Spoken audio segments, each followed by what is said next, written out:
దేవుని పరిశుద్ధ నామములో అందరికీ వందనములు. వాక్యమును ధ్యానించుకుందాం. కీర్తనల గ్రంథము 91వ అధ్యాయము. మహోన్నతుని చాటును నివసించువాడే సర్వశక్తిని నీడను విశ్రమించువాడు. ఆయనే నాకు ఆశ్రయము, నా కోట, నేను నమ్ముకొను నా దేవుడని నేను యెహోవాను గురించి చెప్పుచూ ఉన్నాను. వేటగాని ఊరిలో నుండి ఆయన నిన్ను విడిపించును, నాశనకరమైన తెగులు రాకుండా నిన్ను రక్షించును. ఆయన తన రెక్కలతో నిన్ను కప్పును, ఆయన రెక్కల క్రింద నీకు ఆశ్రయము కలుగును. ఆయన సత్యము కేడెమును డాలునై ఉన్నది. రాత్రి వేళ కలుగు భయముకైనను, పగటి వేళ ఎగురు బాణముకైనను, చీకటిలో సంచరించు తెగులుకైనను, మధ్యాహ్నమందు పాడు చేయు రోగమునకైనను నీవు భయపడకుందువు.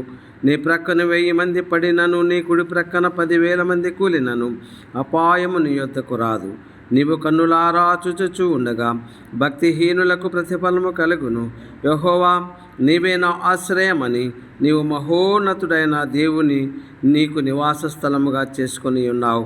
నీకు ఏ అపాయము రాదు, ఏ తెగులును నీ గుడారమును సమీపించదు. నీ మార్గములన్నిటిలో నిన్ను కాపాడుటకు ఆయన నిన్ను గూర్చి తన దూతలను ఆజ్ఞాపించును. నీ పాదములకు రాయి తగలకుండా వారు నిన్ను తమ చేతుల మీద ఎత్తుకొని పట్టుకొందురు. దేవుడి పరిశుద్ధ వాక్యమును దీవించునుగాక. ఆమేన్.